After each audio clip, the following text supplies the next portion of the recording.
யாரிடத்தில் போவேன் நான் இறைவா? உம்மையன்றி யாரு உண்டு தேவா? யாரிடத்தில் போவேன் நான் இறைவா? உம்மையன்றி யாரு உண்டு எனக்கையா? உம்மையன்றி யாரு உண்டு எனக்கையா? துதிகளின் பாத்திரரே, ஸ்தோத்திர பாத்திரரே, மகிமைக்கு பாத்திரரே, உம்மையன்றி யாரு உண்டு எனக்கையா? உம்மையன்றி யாரு உண்டு எனக்கையா?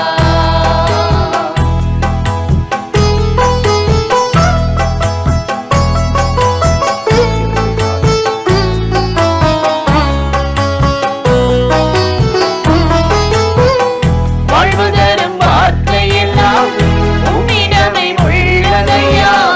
வாழ வைக்கும் உந்தன் முகம் தினம் தினம் பார்ப்பேனையா? வாழ்வு தரும் வார்த்தையெல்லாம் உம்மிடமே உள்ளதையா? வாழ வைக்கும் உந்தன் முகம் தினம் தினம் பார்ப்பேனையா? கூப்பிடும் காக்கைகளை போஷிக்கும் என் தெய்வமே, கூப்பிடும் காக்கைகளை போஷிக்கும் என் தெய்வமே, கூப்பிடும் எளிய என்னை மறவாத என் நேசரே, கூப்பிடும் எளிய என்னை மறவாத என் நேசரே, துதிகளின் பாத்திரரே, ஸ்தோத்திர பாத்திரரே, மகிமைக்கு பாத்திரரே, உம்மையன்றி யாரு உண்டு எனக்கையா?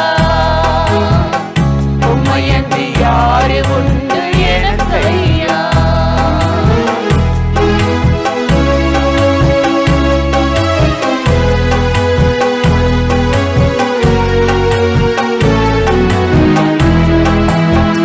கண்களை கண்ணீருக்கும் கால்களை இடர்களுக்கும் தப்புவிக்கும் எந்த தேவன் உயிரோடு இருக்கின்றேன். கண்களை கண்ணீருக்கும் கால்களை இடர்களுக்கும் தப்புவிக்கும் எந்த தேவன் உயிரோடு இருக்கின்றேன். கண்ணீரை கணக்கிலோ வைத்து இருக்கிறீர், கண்ணீரை கணக்கிலோ வைத்து இருக்கிறீர், அலைச்சல்கள் யாவையும் அறிந்தே இருக்கிறீர், அலைச்சல்கள் யாவையும் அறிந்தே இருக்கிறீர். துதிகளின் பாத்திரரே, ஸ்தோத்திர பாத்திரரே, மகிமைக்கு பாத்திரரே, உம்மையன்றி யாரு உண்டு எனக்கையா? உம்மையன்றி யாரு உண்டு எனக்கையா?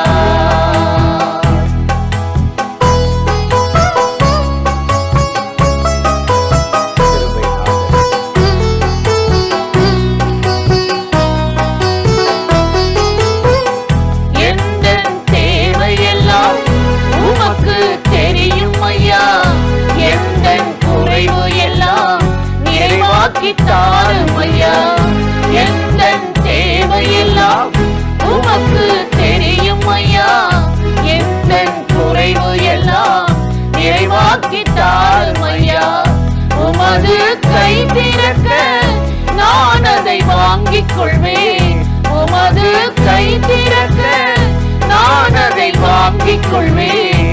நன்றி நன்றி என்று நாளெல்லாம் சொல்லிடுவேன், நன்றி நன்றி என்று நாளெல்லாம் சொல்லிடுவேன். துதிகளின் பாத்திரரே, ஸ்தோத்திர பாத்திரரே, மகிமைக்கு பாத்திரரே, உம்மையன்றி யாரு உண்டு எனக்கையா? உம்மையன்றி யாரு உண்டு எனக்கையா? யாரிடத்தில் போவேன் நான் இறைவா? உம்மையன்றி யாரு உண்டு தேவா? யாரிடத்தில் போவேன் நான் இறைவா? உம்மையன்றி யாரு உண்டு எனக்கையா? உம்மையன்றி யாரு உண்டு எனக்கு ஐயா. பிரியமானவர்களே, ஆண்டவராகிய இயேசுவின் நாமத்தினாலே இந்த காலை நேரத்தில் இயேசுவை தினம் பார்ப்போம் என்ற இந்த நிகழ்ச்சியின் மூலமாக உங்களை சந்திப்பதில் மிகுந்த மகிழ்ச்சி அடைகிறேன். கர்த்தர் நல்லவர், கிருபை இரக்கமும் நிறைந்தவர். இந்த நாள்லையும் ஒரு வேத வசனத்தை உங்களுக்கு நான் ஞாபகப்படுத்தி சில காரியத்தை சொல்லி ஜெபம் பண்ணுவது நல்லது என்று உணர்ந்தேன். சங்கீதம் 130:7 எடுத்து நாம் வாசித்து பார்த்தால், இஸ்ரவேல் கர்த்தரை நம்பி இருப்பதாக, கர்த்தரிடத்தில் கிருபையும் அவரிடத்தில் திரளான மீட்பும் உண்டு. கர்த்தரை நம்பி இருக்கிறவர்களுக்கு சங்கீதக்காரன் நல்ல ஒரு ஆலோசனை சொல்லுகிறார். அவரிடத்தில் திரளான கிருபையும் மீட்பும் உண்டா. அப்படின்னா என்ன அர்த்தம்? பாவம் மன்னிப்பு. இன்றைக்கி பூமியில் ஒருத்தருக்கு ஒருத்தர் நம்ம தப்பு செய்யும்போது, விரோதமாக இருக்கும்போது சொல்லுவாங்க மனுஷர்கள், எத்தனை முறை தான் நான் பொறுப்பேன், எத்தனை முறை தான் நானும் பார்த்துக்கிட்டு இருக்கிறேன். ஒரு முறை செஞ்சால் பரவாயில்ல, 2 முறை செஞ்சால் பரவாயில்ல, சரி விடு 3 முறை செஞ்சால் கூட பரவாயில்ல, இதுவே தப்பாக செய்தால் ஒன்று எப்படி நான் வச்சுக்கிறது, எப்படி காலம் தள்ளுறதுன்னு சொல்லி வெட்டு 1 துண்டு 2 பேசுவோம் இல்லையா? ஏன்னா நம்மகிட்ட இருக்கிற கொஞ்சம். ஆனால் அவரிடத்துல திரளான மீட்பும் கிருபையும் இருக்குதான். அதுதாங்க தேவன், மனுஷன் மாதிரி இல்லை. ஒரு நாள் பேதுரு இயேசுகிட்ட ஒரு வார்த்தையை பற்றி கேட்குறான். என்ன கேட்டால் தெரியுமா? என் சகோதரன் எனக்கு விரோதமாய் குற்றம் செய்தால் அவனை நான் எத்தனை முறை மன்னிக்கலாம்? 7 முறையா 70 முறையா? ஆண்டவர்கிட்ட கேட்குறார் பேதுரு. திரும்ப நான் தெரியாமல் பண்ணிட்டேன், திரும்ப மன்னிச்சுக்கன்றாரு. அப்போ இயேசு சொன்னார், மத்தேயு 18:21-22 உடனே இயேசு சொன்னார், 7 முறை மட்டும் இல்லைப்பா, 770 முறை. 770 முறை. நான் நேற்று மன்னிச்சிட்டேன், போன வாரம் மன்னிச்சிட்டேன், அதுக்கு மேலெல்லாம் நீ இருக்க முடியாது. மனுஷனுடைய பழக்கம், இந்த ஜென்ம சுபாவம், இது அந்த பழசை நினைச்சே பழி வாங்கிறது. எனக்கு பண்ணிட்டாங்க பார்த்தீங்களா, உனக்கு நான் என்ன செய்ய போகிறேன் பார். இப்படித்தான் இன்றைக்கு உலகத்தில் அன்பற்று வாழ்கிறோம். ஆனால் தேவனிடத்தில் அப்படி இல்லை. திரளான மன்னிப்பும் கிருபையும் அன்பும் இருக்கிறதா.